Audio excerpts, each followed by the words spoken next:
these added online platforms to get more in the way of protecting your child's self-esteem. Sometimes all we can do is make sure that we are at least doing our best to say the right things, since your opinion might secretly be worth the most to your children. Here with more is President of Green Gate Leadership, Ken Dolan-Del with some tips. Good morning, sir. Great to see you, Danny. And life is stressful, right? There's so much that's going on all the time. And when we're with our kids, sometimes that stress comes out at them. So I've been in the grocery store, for example, and a mom or dad is pushing the cart and they've got their 4-year-old tagging along, and all of a sudden they'll say something like, "You're stupid, you're bothering me," something like this. And I just feel like we need to realize how powerful we are in our kids' lives, and that saying anything negative about them, they're lazy, they're weak, you don't know what you're doing, you ask too many questions, whatever, it's like an arrow to their heart. And some of these things will stay with your kid for a very long time. So the best point that I can share right off the bat is be really mindful to not assault your child's self-esteem. It's easy to do when we're stressed. Yeah. Don't assault, don't call them names, don't say things to them that are going to hurt their feelings. Do you ever think back on something, like there's a thing that you don't do, and then all of a sudden you realize that the reason that you don't do it is because someone, sometime, somewhere in your childhood said that they didn't like that? Boy. And they probably didn't think twice about it, but it's meant so much to you over the years. Well, I'll tell you, when I was a little boy, I'm the youngest of three brothers. Oh, game over. We'd be in the back seat of the car, beating up on each other.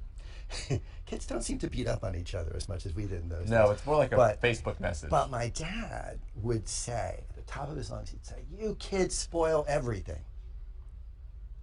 I remember that. My brothers remember that. You don't want to say stuff like that. Instead, what you want to do is pay attention to what your kid does that's positive. So like when they're being kind to their little sibling or to a pet, you want to say, "Boy, it's great the way you're so gentle." And you really touch the puppy in such a loving way. Or when they're listening to you or to somebody else, I love the way that you pay attention and you listen. It's so great. And you give them words for these kinds of attributes. You're such a loving person. Is this you one take of those, responsibility. One of those things where maybe your child won't express gratitude? You won't see it on their face, but deep down, yeah, these things stay with your child. Like you say things to them that reflect to them what's good about them, what's good about their heart and soul.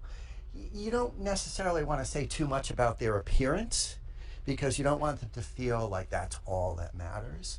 So you want to talk about what you see in them, how they treat other people, how they interact with everybody. And another thing you don't want to do is you don't want to give them compliments that are way over the top and not real. It's very important to keep your kids in touch with reality. So I'll tell you a quick story. We were once at a karaoke session on a cruise ship, and this young woman stood up and she said, this song is for you, Mom. I know you love my singing. And she presented herself as though she was going to be brilliant. She could not carry a tune. She could not sing. And all we could think was, whoever convinced this person that they have a talent that they really don't have? That's not kind. That's not kind. So you don't want to be one of those parents, or you don't want to be part of that way of being where just your kid gets a trophy for showing up. That's not life. That's not the way life works. That's not reality. Yeah. It's a hard discussion to have, but your family should be the one group of people that give you the honesty that you need. Yeah, in a kind way, and provide guidance all the time. So keep in mind, little kids don't know anything. They don't know how to behave. They don't misbehave. They just behave. So when you are teaching them things like when they go to the library, you say, "Shh, in the library, we're quiet." You don't yell at them because they were loud. You model for them. You realize that kids don't know what they don't know until you help them to learn it. Definitely. Ken, always some great tips. Thanks so much, my friend. Great talking with you. Yeah, you too. I'll have his tips again for you on our website. If you'd like to go to it, totally up to you, on mymassappeal.com.